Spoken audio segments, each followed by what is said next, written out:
everybody. Welcome to another episode of the Crime and Coffee Couple. My name's Allison. And my name's Mike. Hi, Mike. Hey, I had a little struggle trying to get my microphone in the right spot. And speaking of struggle, folks, I apologize in advance.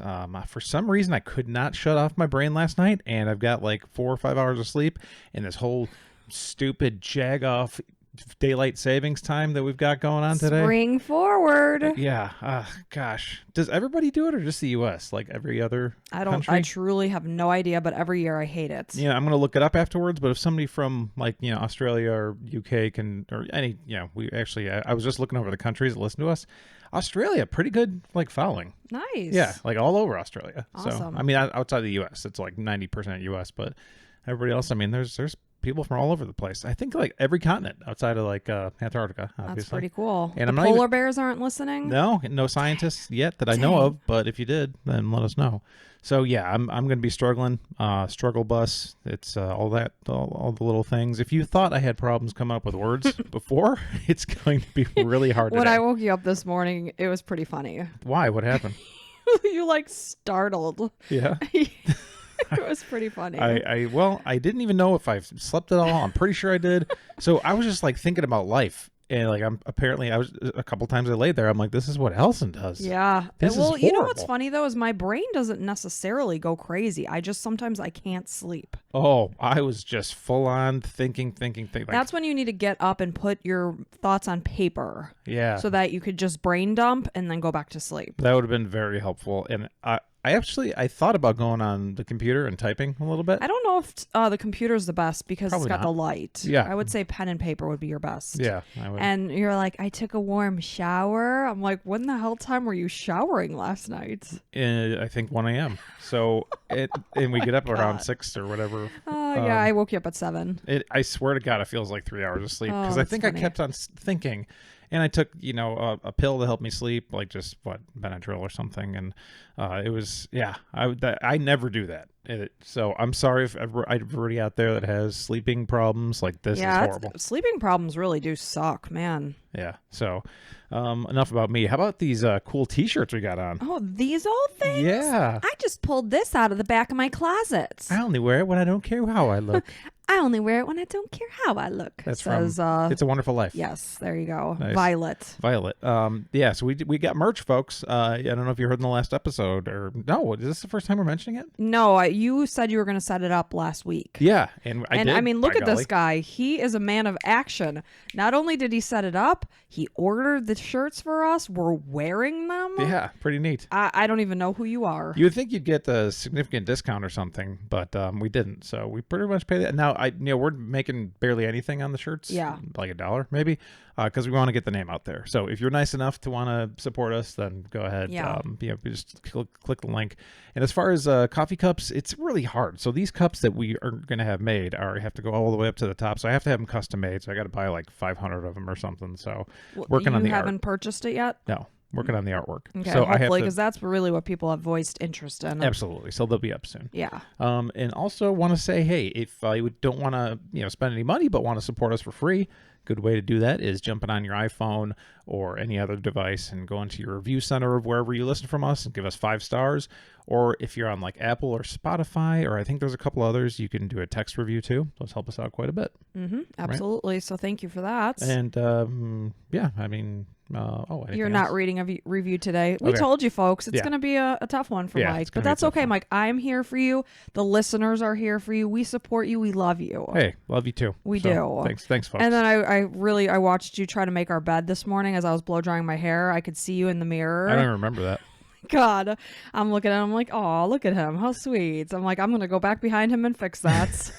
Like when Mike fixes the bed, it's like it never happened. Well, I'm going to be honest. I do the bare minimum because I think it's so stupid to fix the bed. But it really makes a difference. It does look better, but at the same time, I'm not willing to put in the full effort to make it look good. I see that. Yeah. So I just kind of fix the sheets, and that way you're kind of like, okay, well, he tried, and then you let me off the hook.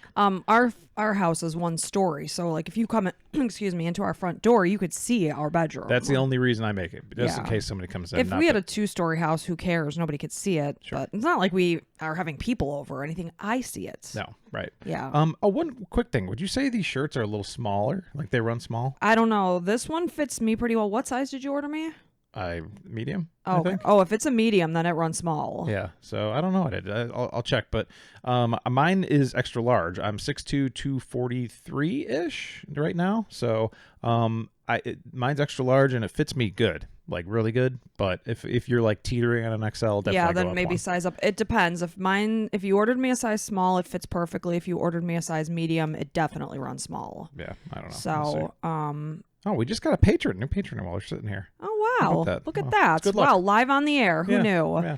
So, are you ready to get Yeah. started? Do you Yep. want to mention anything else? No, if I will, maybe it'll be in the middle and completely won't fit, so it'll be good. All right, so this is the murder of Mollie Tibbets, and this was a listener suggestion from the Instagram user, basically just myself. So thank you very much for this. Anytime you have a suggestion for us, go to Instagram and send us a direct message. That'd be the easiest. Yeah, and Mike sends it to me. I screenshot it. I send it off to my little Pinterest board. It's super, super helpful, and I seriously appreciate it. So on Wednesday, July 18th, 2018, 20-year-old Mollie Tibbets was dog sitting for her boyfriend, Dalton Jack. She was staying at his house when she headed out for her typical mid-evening jog in her small town of Brooklyn, Iowa. So this is Brooklyn, Iowa, not Brooklyn, New York. Yeah, you're going to refer to Brooklyn a few times. We're in Yeah. Iowa, folks. Iowa. Very, very different location. This is, a very small town. So this is when she disappeared, sadly. So Brooklyn has a population of about 1,500.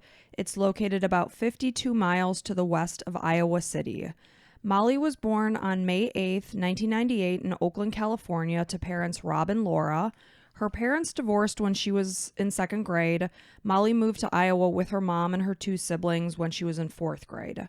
Despite the long distance from where she lived compared to her dad, the two remained very, very close. She had a good relationship with both of her parents. That's good. That's always something you want to think about as you're listening to these stories. Was their relationship with their parents? It's hard to probably run a long distance relationship with your You daughters. just have to make sure you set up flights and see each other. You make the time. Yeah, exactly. Because I was separated from my parents when I went off to college. I was at Northern Illinois University. They were in Florida. I saw them on Thanksgiving, Christmas, spring break, all of that. I always say, yeah, your parents left you high and dry. You're super nice like that. Very supportive. I try to make them feel as sorry as possible. Well, I was 18 years old. They wanted to move to Florida. I understand. I'm not a selfish dick like you. Yeah, that's true. So the last time Mollie had seen her father was at his wedding in June. He got remarried. It was 1 month before she had disappeared. So Mollie was a psychology major at the University of Iowa. She was focusing on child psychology, and her goal was to work with kids through their toughest times.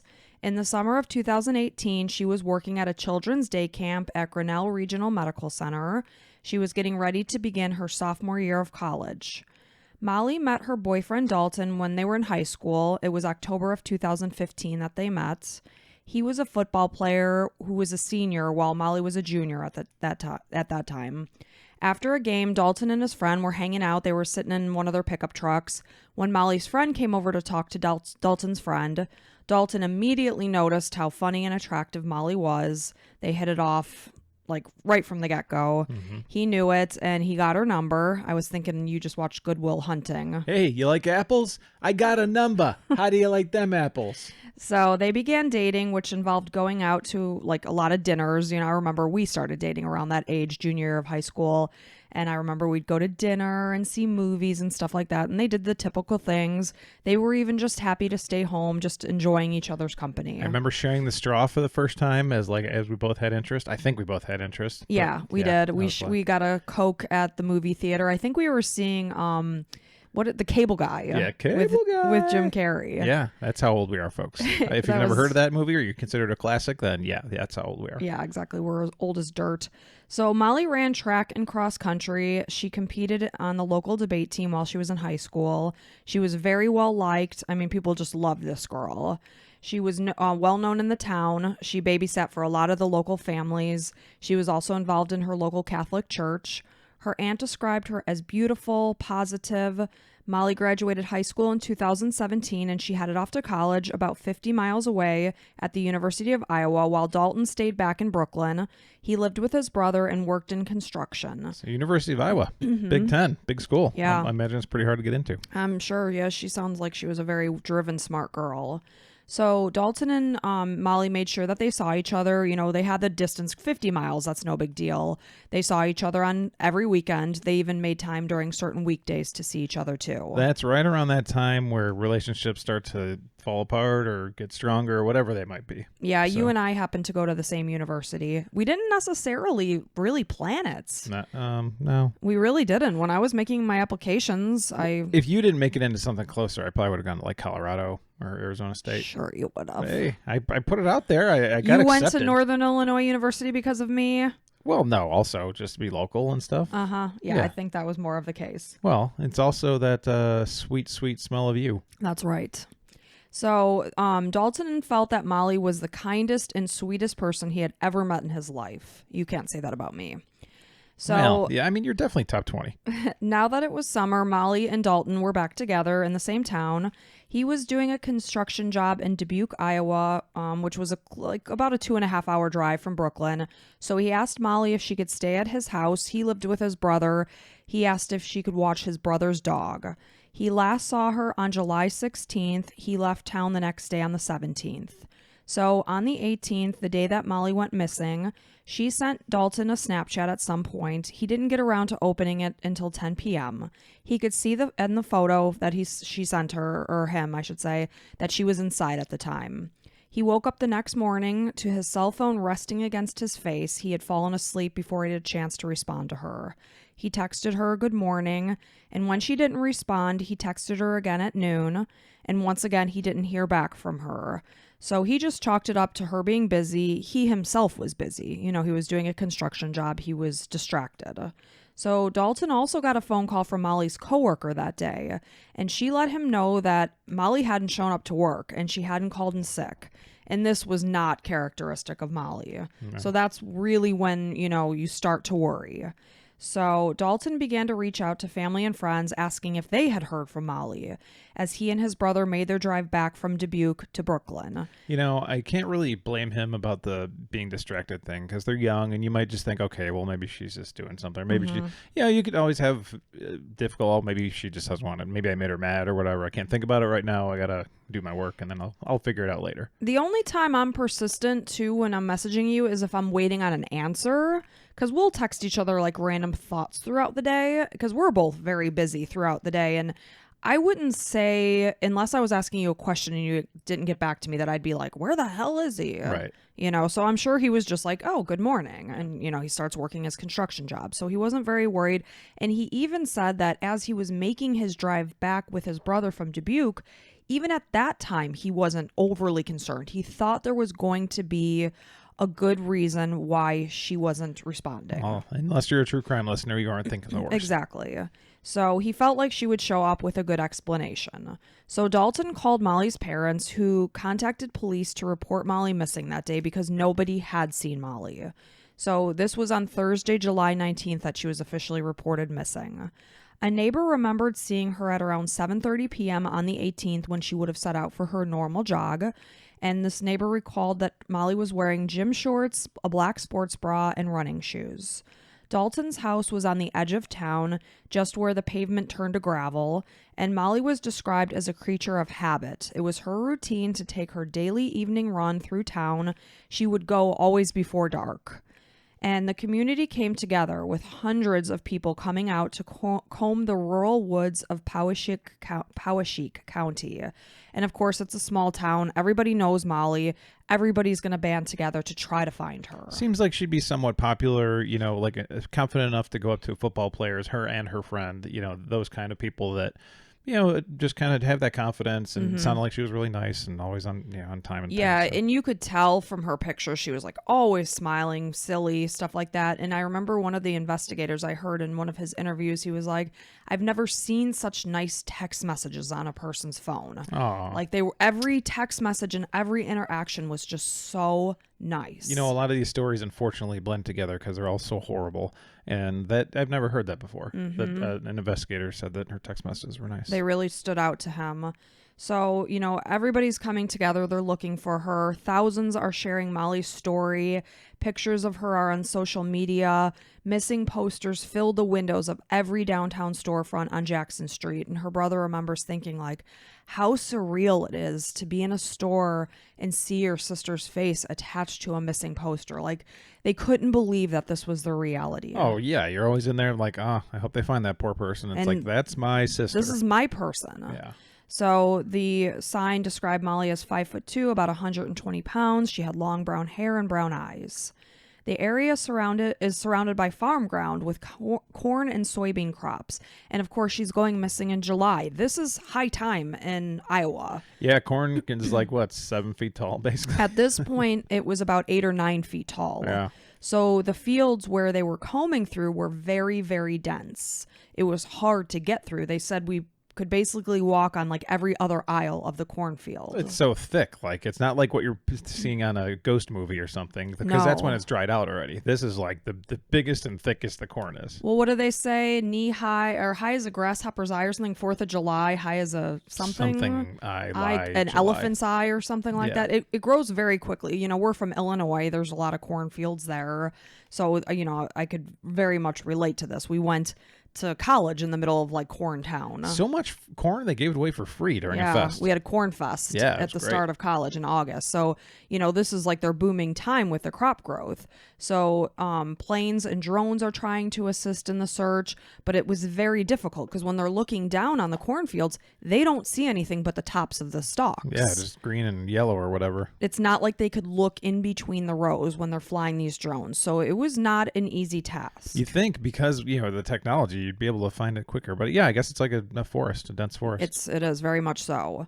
So the investigation, of course, is starting to zero in on her digital footprint. Mollie was very well connected online. I mean, that'd be the first place I would start. Obviously, she's a 20-year-old college student. Yeah, so she's going to have it on her. Very heavily on social media. After she had gone missing, she fell off the grid. This is never, ever a good sign. No. There was no cell phone or banking activity. Mollie also wore her Fitbit 24/7. Nobody could find her Fitbit because, of course, it was on her. She was on her run. We assume she's wearing her Fitbit as she always did to track her run. And, she would use it to sleep as well. They hoped that if they could obtain her Fitbit data, that maybe it could help find her, tracking the routes she had taken in the past. We know it's not a very large town. It's not like her routes that she would be running on would be super diverse. It's not like she's in the city of Brooklyn. She's in the town of Brooklyn where, there's only a certain number of places she could run. Even if you're in the city, most runners are creatures of habit. Mm-hmm. They're going to run this because how many miles a certain track is. So. And what your time is if you're trying to beat it. You know what it typically would take you. Yeah. So Mollie's brother, Scott Tibbets, believed that his sister would be fighting her best to get back home. He felt that whatever the situation she could possibly be in, she would not just sit there and give up. She was a fighter. Yeah. Everybody's mind is going a million miles a moment of where could she possibly be? And, I don't care like what she was wearing or whatever. It's like, I'm sure people out there are probably like, well, you're wearing a sports bra or whatever. Absolute bullshit. It's like, I just shut your effing mouths and stop listening if that's your thought process. Because, any female running should have the freedom to be able to run. It's she's trying to do something healthy for her health, and just somebody looks at her. I don't give a shit what the girl was wearing. She was out on an evening run minding her own business. Nothing should have happened to her except for a good run and to come back home feeling invigorated. So when Dalton was questioned, of course he was questioned. I know he's in Dubuque, but he's close to Mollie. Always first thing. Yeah. He told police, he'd been 140 miles away in Dubuque, working as part of a crew building a bridge. As long as he pings all that stuff and the story's good, then he's good. He had worked 12 hours on July 18th, the day that Mollie had gone missing. He said he drank beer and played yard games with the crew after until he went back to his hotel to sleep. It did come out during the trial that during their 3-year relationship, he had cheated on Mollie once. She had discovered his infidelity while she looked through his phone. So, all of this kind of dirty laundry is being aired That kind of sucks. as oftentimes these things happen. I mean, it's typical. I mean, teenage stuff. You they broke were up with me young. for 30 seconds in Oh, college. Lord. We hear about this all the time. Hey, I didn't break up with you. So. I said, I don't know. I'm confused. Maybe we should see other people. And Mike turned to walk away. And I said, wait, stop. I'm sorry. I was a little more badass, too. I was like, hey, if that's what you think, I don't feel the same way. But, and then in my head, I'm starting to put up my Rolodex. I got the cream of the crop sitting right here next to me, folks. Yeah. That would have been my big mistake. Not to make it about me, but yeah, you definitely want to look into the significant other. And yeah, these young kids, cheating, that happens. Yeah, so they worked through it. They never broke up, but he did admit that 3 days before Mollie had disappeared, she told him that she was still sad and upset about his infidelity. Dalton admitted that he initially told police that he was watching a movie at his hotel. He didn't disclose his infidelity, and it also came out that phone records indicated that he saw Mollie's Snapchat at 1 a.m. instead of 10:30 p.m. as he initially told them. I think he was just nervous. I don't know why he didn't tell the truth from the get-go. He had nothing to do with Mollie's disappearance. Maybe he was drunk or something and just Maybe. 1 a.m. felt like 10 p.m. Who knows? Yeah. Who knows? Regardless, he had nothing to do with it. He was cleared as a suspect very quickly.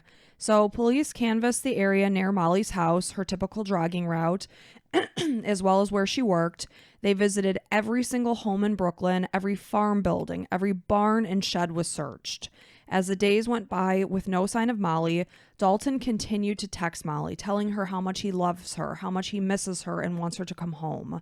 He called her for days and days after she went missing, hoping for the unlikely chance she would actually pick up that time. But each and every time, her phone was dead and it went to voicemail. That's the worst. Like, you're just hoping that you get an extra ring. Right, exactly. Like, yes, it's connected, and you can ping it somehow, some way. Of course, you're thinking it sounds like a positive person in general. Just holding out hope. So a critical break in the case came when Logan Collins, who lived in the area at the time, contacted authorities with home surveillance video. At the time, Logan was living at 616 West Des Moines Street in Brooklyn, and his family's home had multiple security cameras with views of the surrounding properties and streets. He didn't personally know Mollie, but he was able to identify her as, obviously these missing reports are coming out. He's like, oh yeah, I know that girl. She jogs by our house sometimes. So he was able to put two and two together of who she was. So the video. Well, I mean, anytime there's a young girl, you kind of take notice and. Well, yeah, she's a cute young girl. I know the people jogging in this subdivision. You see the same people every day. Yeah, super cute, young girls that do their jogging, and of course, there's somebody running by you. You notice them. Yeah. So the video captured a black Chevy Malibu with distinctive chrome mirror covers. You could tell this wasn't something that was just put on the assembly line. This was something that, like a detail that somebody had added after the fact. Chrome mirror covers. Yeah, so the side view mirrors had chrome covers rather than being the same color of the car. Got it. So it was more distinctive and stood out more. Hey, if you're gonna, steal somebody or murder them, you definitely want a car that stands out. Exactly. Sounds like a super smart person. So the chrome the mirrors were covered, as well as the door handles and the chrome rims. So when the video was reviewed, there was images of a jogger. So I'm gonna tell you that when I first pictured what they were saying, I pictured seeing Mollie jog. That was not the case at all. There is a blip of movement between two houses out in the distance. And when they zoomed in, they could kind of see that it was Mollie. They could see that there was like a ponytail like bouncing. When you look at these pictures, if you look at these pictures, I couldn't even really see her. It's like a couple pixels basically. Perhaps. In the corner. I really couldn't even see her. But regardless, they identified this as being Mollie. Thank God. Yeah. So they saw, this jogger who was believed to be Mollie. She was located on Boundary Street at the time that she was picked up on this video, and she was heading towards the intersection of East Des Moines Street. I wonder who saw it. Like, Logan is the one that saw it, right? Well, Logan had all this video. Okay. He knows that Mollie jogs by his house sometimes, so he's coming forward to say, hey guys, take this video. It could help you. Great job to whoever found it. Thank goodness. Yeah. And thank goodness Logan came forward to help out. Yeah. So, so this was time stamped on the video, July 18th, 2018 at 7:45 p.m. The black Malibu was seen in the frame 28 seconds after Mollie was seen jogging in the video. A different view from a camera facing northeast showed what authorities believed was the same car driving on Middle Street at the intersection with East Court. This image was obtained exactly 2 minutes after the jogger appeared on the video. The driver of the car nor the license plate could be identified from the video. The Malibu again passed Logan's cameras at 8:07 p.m., this time at a higher speed, heading east on Des Moines Street. The timestamps on the video were 3 minutes behind, so the Malibu was last seen closer to about 8:10 p.m. That's the last images they saw. Authorities noticed other cars driving in the video. They figured out who those cars belonged to because, of course, you're seeing a small town cars. These are neighbors. They easily found them. They talked to them. Their locations were, dismissed. They were not people of interest. So it was this black Malibu that's standing out. Yeah, that's their target. So 14 cars were seen on the cameras. 6 were the Malibu. So it was passing, turning around, passing. That's like we're hearing a lot of stories. Suspicious. Yeah. It's suspected that Mollie was abducted at 8:20 p.m. on a rural road approximately 2 miles away. That's what they whittled it down to. Deputy Steve Kivy from Poweshiek County Sheriff's Department reviewed the video lead on August 15th, 2018. The very next day, he just happened to see the black Malibu driving. Whoa. Again, and distinctive. He saw the video. Following day, there's the car. Oh, that's got to be like licking his chops. Just like, all right, here we go. It's like, holy crap. It's on. Again, it stood out because of these mirrors. I mean, there's a million black cars out and about. Again, this is a small town, but still. Thank he God was for able idiocy. to easily identify it as the car he saw in the video. It's not like a dark Honda Civic. It's like, exactly. This is the one. Or like a silver car. You know, there's a dime a dozen. So he saw the Malibu getting on I-80 right outside of Brooklyn. So he followed the car.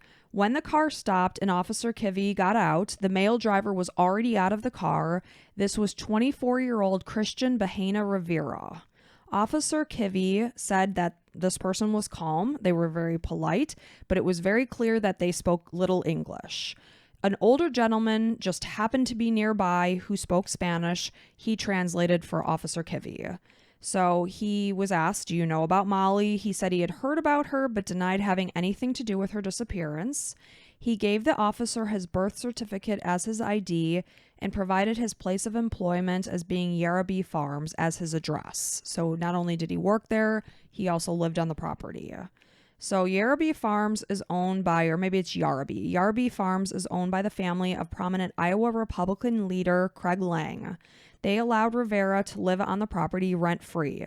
He took a picture of Rivera and the car. When I say he, Officer Kivy took a picture of Rivera and his car. He did not search the car. He just looked inside and let Rivera go. He has, nothing that he can, he doesn't have a search warrant for the car. He just happened to see him. Yeah, as long as the guy, you can ask the guy if you can look in there. Yeah, I guess if he give you permission, you can. I wonder what happened there. But also, didn't we have another story where, I think I covered it, where the farm helpers, they let them live on the land, like in return for like working the land and stuff? I don't know. That doesn't sound familiar to me, but yeah, I researched something about that. Okay. So that's pretty typical. It could be. Now, honestly, I think of Iowa, I think of a bunch of white people. And so, hearing a Hispanic name, is definitely interesting too. So he probably stood out a little bit. Perhaps. Who knows? But it sounded like there were a decent amount of Hispanic people that were working as farmhands. It makes sense to live on the property because when you're farming, you're working from sun up to sundown. You don't have any commute. So right. It makes perfect sense. Pretty lucky to be able to find a Spanish-speaking person nearby. Yeah, that's what I'm saying. that really is. It's kind of uncanny. So 4 days later, it was August 20th. Officer Kivy went to Yarrabee Farms to speak with Rivera, who was then brought into the station for a formal interview. It lasted 12 hours. Wow. He confirmed that the Malibu in the surveillance video was his. He purchased the car from his cousin. He had a second car as well, which was a Nissan Altima, which he drove on the back gravel roads because its registration was out of date. Since the Malibu's registration was current, he used this car to drive around town. So he claimed that on the evening that Mollie was missing or went missing, he was driving around Brooklyn trying to get to his uncle's house to pick up a vacuum cleaner.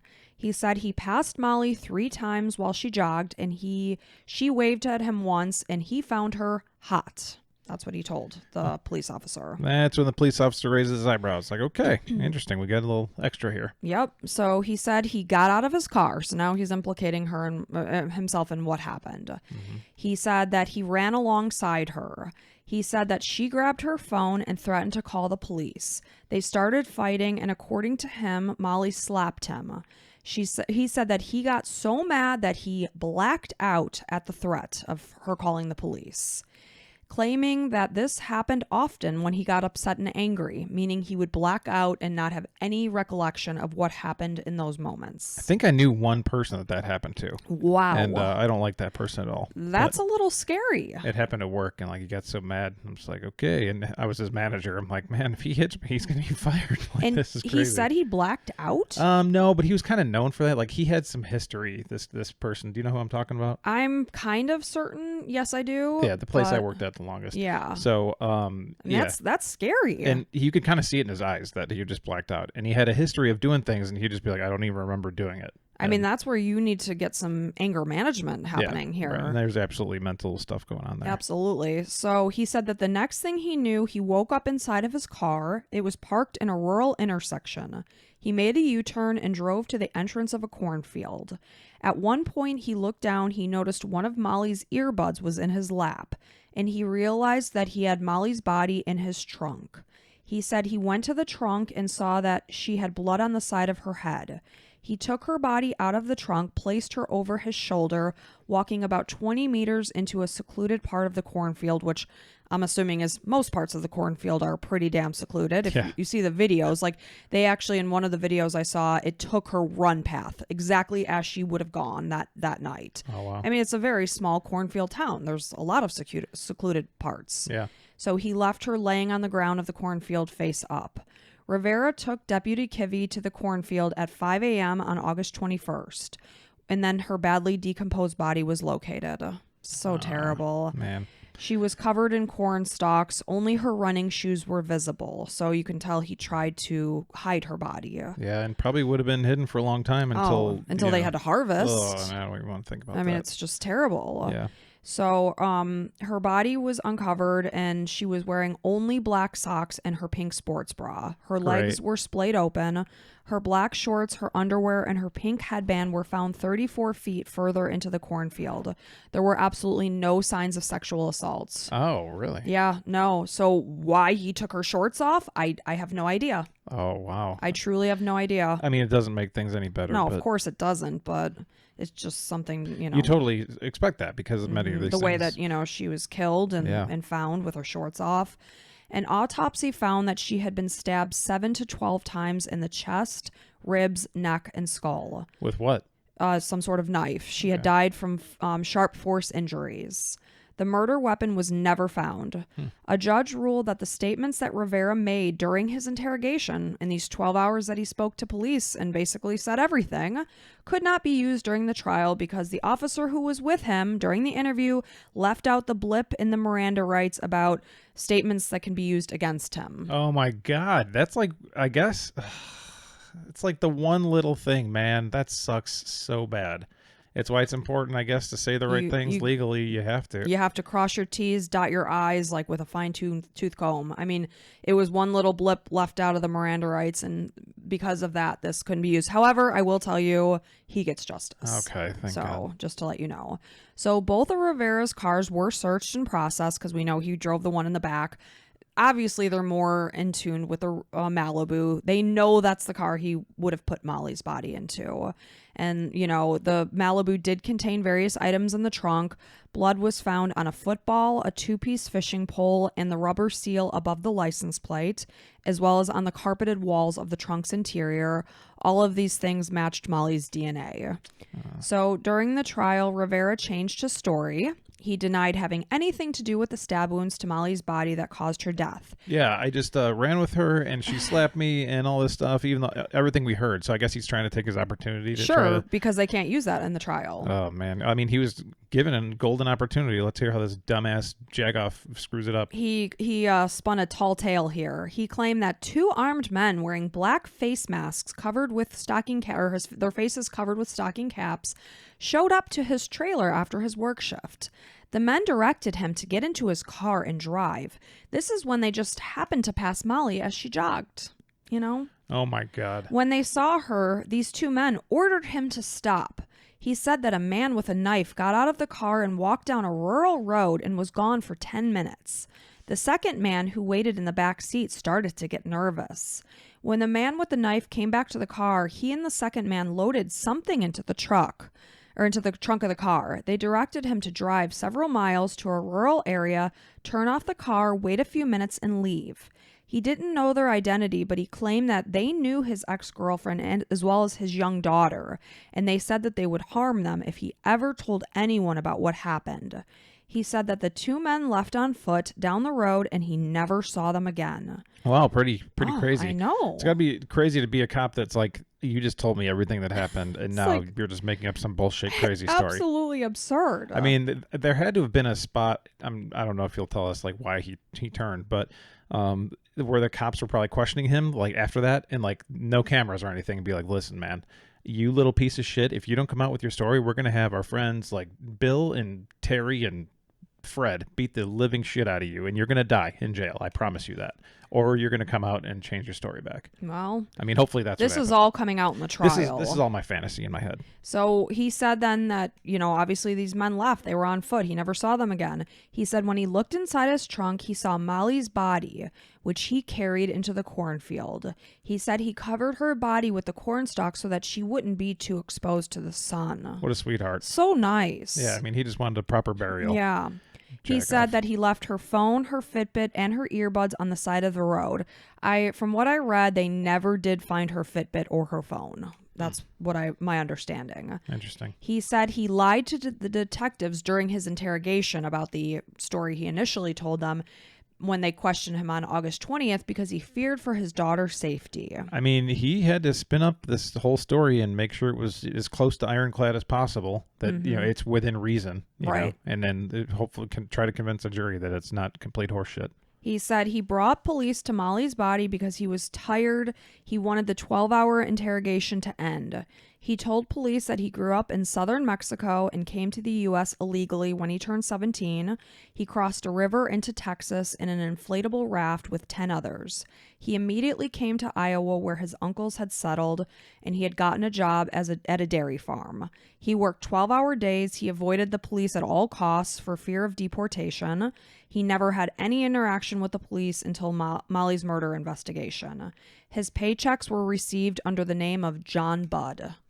So Yerraby Farms is initially claiming that they verified Rivera's immigration status through the federal E-Verify program, which indicated, though, that they were never subscribed to the program at all. Ruh-roh. Whoopsies. Whoopsies. Oh, I thought I was sending it. It was federalprogram.com. And they said, good. You press this button. It just says good. It just said good. He's verified. And it shows up in green. So surely he's totally legal. He was good. Yeah. Yerraby Farms claimed that it used Social Security Administration system and clarified that Rivera had given them false information. Oh, weird. Mm-hmm. And you know that like every single big farm has this going on rampantly, which is insane. It's a small town. They're easily able to hide these people because they're living in little trailers in the midst of their cornfields. God forbid the gigantic farm conglomerate can't make an extra couple cents. So I guess when all of this started coming out, all of the immigrants in the farm towns started to just flee. And then then the shortage of corn and stuff, and then everybody's kind of screwed. It's just like the whole system's, this is kind of very political, but I mean, it is very political, unfortunately. Yeah. But I mean, there should be a good way for everybody to get, become a citizen. Mm-hmm. The defense for Rivera highlighted the possibility of a false confession using video evidence of Rivera sleeping during his nearly 12-hour interrogation. They picked him up at Yerraby Farms after a 12-hour shift. So it's not, crazy that he was tired. He was basically up for 24 hours at this point. And there's a lot of stories where police just weigh people down, and 12 hours is a long time for anyone. So yeah. After a 12-hour shift. Oh, okay. So this is 24 hours now that he's awake because he worked for 12 hours. Now they're talking to him for 12 hours. So the video showed him sleeping. They played 30 minutes of him sleeping at 3 times of the speed, focusing on the fact that he had just finished a shift at his farm prior to the extensive investigation. of course, they're asking the person who was questioning, like, oh, I didn't know he was sleeping. But in the video, she says to him, oh, you fall asleep? It's like, oh, we just heard you address the fact that he was sleeping. Gotcha. You definitely did. So the trial began in late May of 2021. It lasted 7 days. And after 7 hours of deliberation over the course of 2 days, on May 28th, Rivera was convicted of first-degree murder. And on Monday, August 30th, 2021, 3 years after Mollie disappeared, Rivera was sentenced to life in prison without parole. When he was given the opportunity to speak, he replied, "No, thank you." Judge Joel Yates addressed Rivera. "You and you alone forever changed the lives of those who loved Mollie Tibbets." Mollie's mom, Laura Calderwood, read her victim impact statement addressing Rivera in court. Mollie was a young woman who simply wanted to go for a quiet run on the evening of July 18th, and you chose to violently and sadistically end that life. Laura remembers being told by investigators that they had found Mollie's body. She was out and she raced home to tell relatives before they could learn the horrific news from the media. The hardest part was telling Mollie's grandma, who was in disbelief that someone could harm such a beautiful and vibrant young woman, she was so full of promise. She had her whole life ahead of her. She was at the University of Iowa. She was focusing on child psychology. We know that this girl would have made a world of a difference in so many people's lives. And it's just so tragic that because she was out jogging, this happened to her. Yeah, trying to get better and whatever. And I've got a couple things. So one, was a statement translated to Spanish, I hope? So he had headphones on during the whole trial. Okay. So as the trial was going on, because initially, I just wasn't putting two and two together. This first time I saw his picture, I'm like, why the fuck is he wearing headphones in every picture? It's because that was a translating system that he used. Smart. So yes. Okay. I mean, that was obvious, but I was just picturing him sitting there and they're saying it in English and just like... I mean, that would be terrible and useless. Yeah. So Dalton was never able to give Mollie the engagement ring that he had already purchased for her. Man. And her father was never given the chance to walk his only daughter down the aisle. "Because of your actions, Mr. Rivera, I will never get to see my daughter become a mother." Oh, it's just so sad. So Mollie's murder prompted criticism, of course, like we just said. This became political because of who killed her. Well, like one side. So just so everybody knows, I'm just kind of central. Just, I have different thoughts of different things. My mind's completely open. So if there's ideas, I'll listen to them. Yeah, whatever. we're very open-minded people. Yeah, and it's just, somebody's going to latch onto it and be like, the illegals, and they shouldn't be coming over. Well, and it's like, I'll tell you right away that this happened in 2018. So this prompted a lot of criticism in the U.S. immigration system. In August of 2018, Donald Trump tweeted about Mollie's death. "Mollie Tibbets, an incredible young woman, is now permanently separated from her family." And he used the term permanently separated because that was like a political thing because of the whole thing that was going on. But he said, "A person came in from Mexico illegally and killed her. We need the wall. We need our immigration laws changed. We need our border laws changed." Mollie's aunt shared a post that she asked people not to compound the atrocity of what happened to Mollie by adding racism and hate into the equation. She said, "Evil comes in every color. Our family has been blessed to be surrounded by love, friendship, and support throughout this entire ordeal by friends of all different nations and races." Rob Tibbets, who's Mollie's dad, he slammed the suggestion that the person who was accused of taking Mollie's life is no more a reflection of the Hispanic community as white supremacists are of all white people. He didn't appreciate his daughter being used as a pawn in the immigration debate. He urges Americans to build bridges, not walls. Yeah, I mean, again, I'm not saying anything politically, but it's just, we all can agree that there should be a path to naturalization and United States citizenship. Right now, it's really expensive to do so. All of us are here because most, at least the white people are here because people emigrated from somewhere else and they were able to have access to a way to become citizens, which is a little easier than now. And say what you will, everybody should be definitely a citizen or on the path towards it for sure. I think everybody agrees on that. Yeah. So whatever, build walls and whatever. It's kind of sad. Like you're like, I'm just trying to grieve my daughter here. Please and that they just didn't appreciate her being used as part of the debate. It's whatever it is, whoever did it, it's a horrible, horrible thing by a mentally ill person that should not have done this. Right.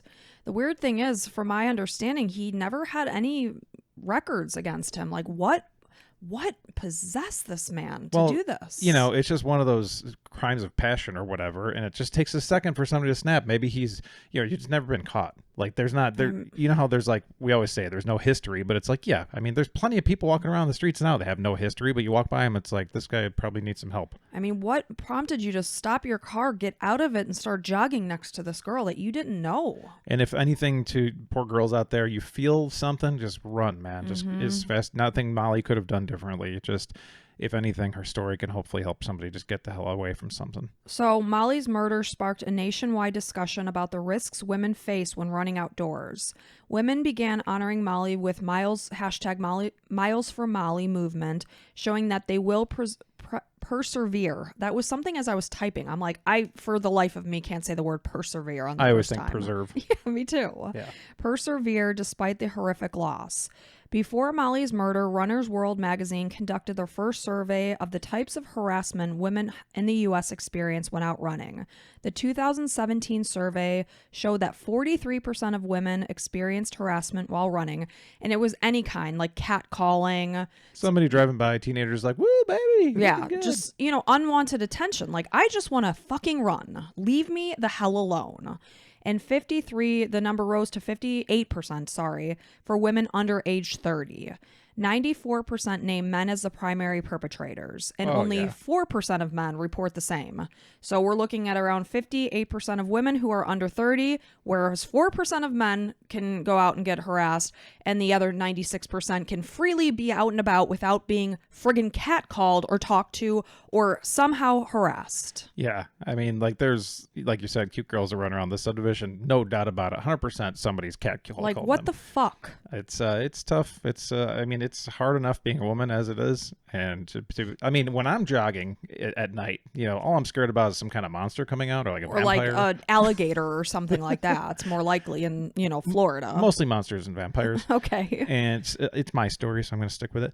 And All I don't have to worry about this stuff. Whereas I cannot, I would not imagine any of these girls being outside of our subdivision at night like this. That's just not even something you should do, because all it takes is one truck with some weirdo that just sees you and is like, oh, I'm going to turn it around and whatever, and comes get you. Like, as a man, I don't get catcalled or anything. I don't have to worry about that stuff because I'm kind of heavy, 6'2", 245. Nobody wants to pick me up. Well, it doesn't matter what your size is. The point is, the study showed that only 4% of men, regardless of how you look, were experiencing the same harassment. And as a man, I like I said, I'm open to ideas and I always absorb things. And it's something like, I think, why do men catcall women?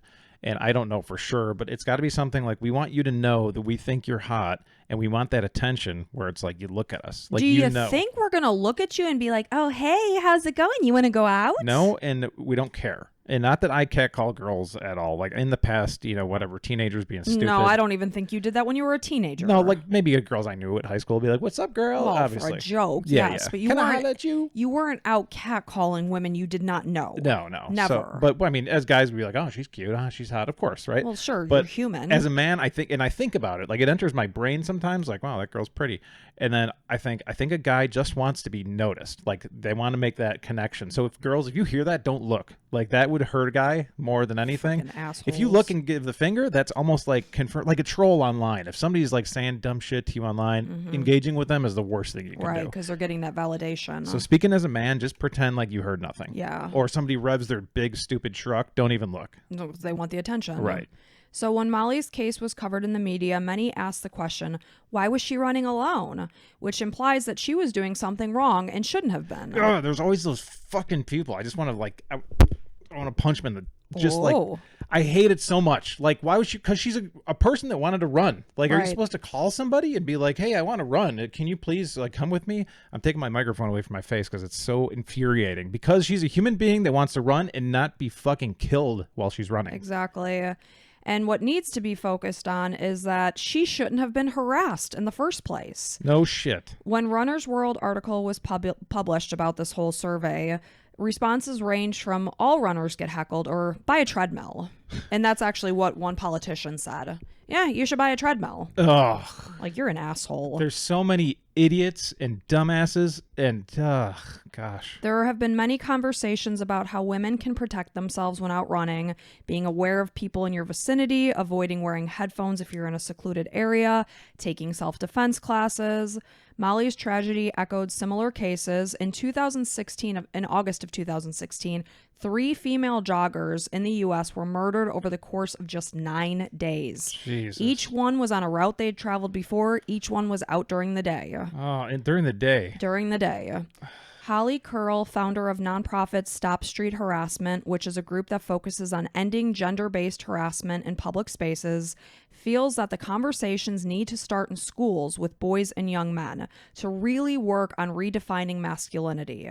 She feels that it's much easier to tell women not to go running by themselves than to tell men not to harass them.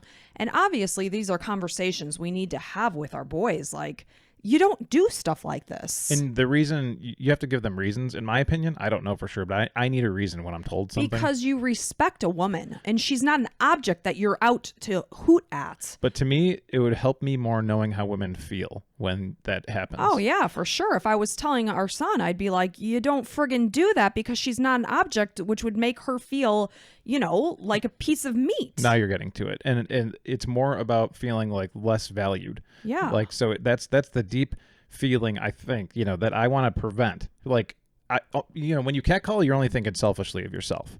So to talk to like boys, speaking as a man, boy, whatever, former boy, now man, you can say, you doing that is all fun and games for you, but the person that you're doing it to feels less valued, and like it's almost like you're shitting on them. Like you're saying you're not worth me being a man enough to talk to you, be like, hey, how's it going? Like start up a conversation. It's so much easier to be like, woo, and then drive by because you're a puss and you're not, man enough to go talk to the girl. Right. Like those are totally different things. You just want her to look at you, get a little attention, and move on. So for me, explaining how the person feels is the best. Yeah, and there are so many stories that were attached to this article that I read on Runner's World and other articles attached to it about so many stories of women who have felt unsafe. Nothing actually ended up, thank God, happening to them, but they definitely did not feel safe. And Mollie went out during the day too, just like anybody else, as safe as possible, and it's tough.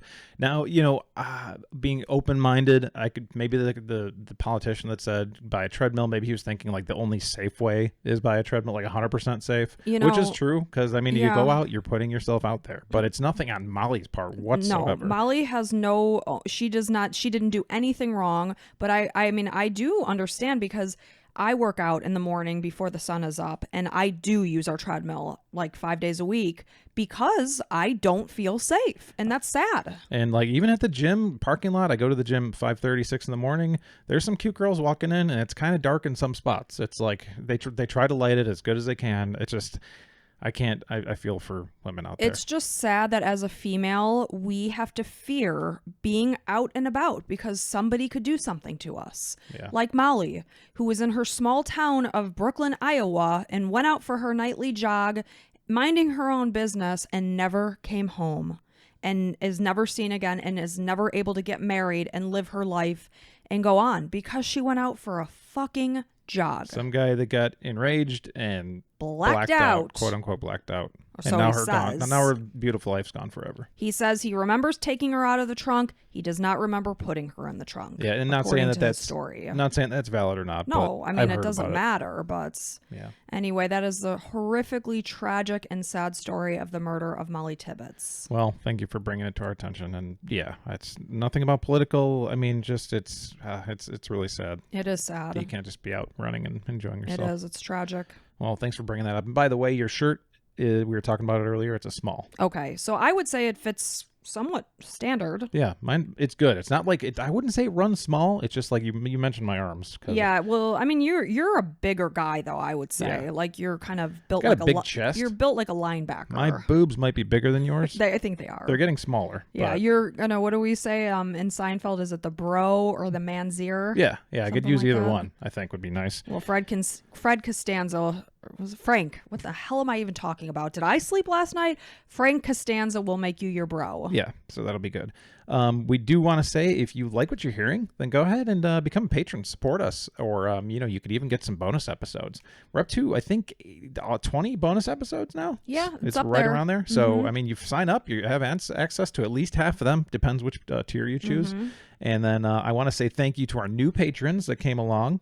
Sarah and Ashley Ray. So thank you so much. Thank you guys so much. It means the absolute world to us. I cannot even tell you. Yeah. It really keeps us going, and we appreciate the heck out of all of you, and we appreciate everyone who's here listening. So remember, thank you. Leave a review on Spotify or Apple Music or Amazon Audible, or just a 5-star review helps us out a lot. Yeah. Tell your friends, tell your neighbors, tell your mom, tell your dad. Yeah, and if you'd like us, get a t-shirt. Yeah, spread the word. Cool. You become part of the Crime and Coffee Couple Club. Yeah, that's right. Lots of C's there. Yeah. So until next time, we'll see you then. Bye!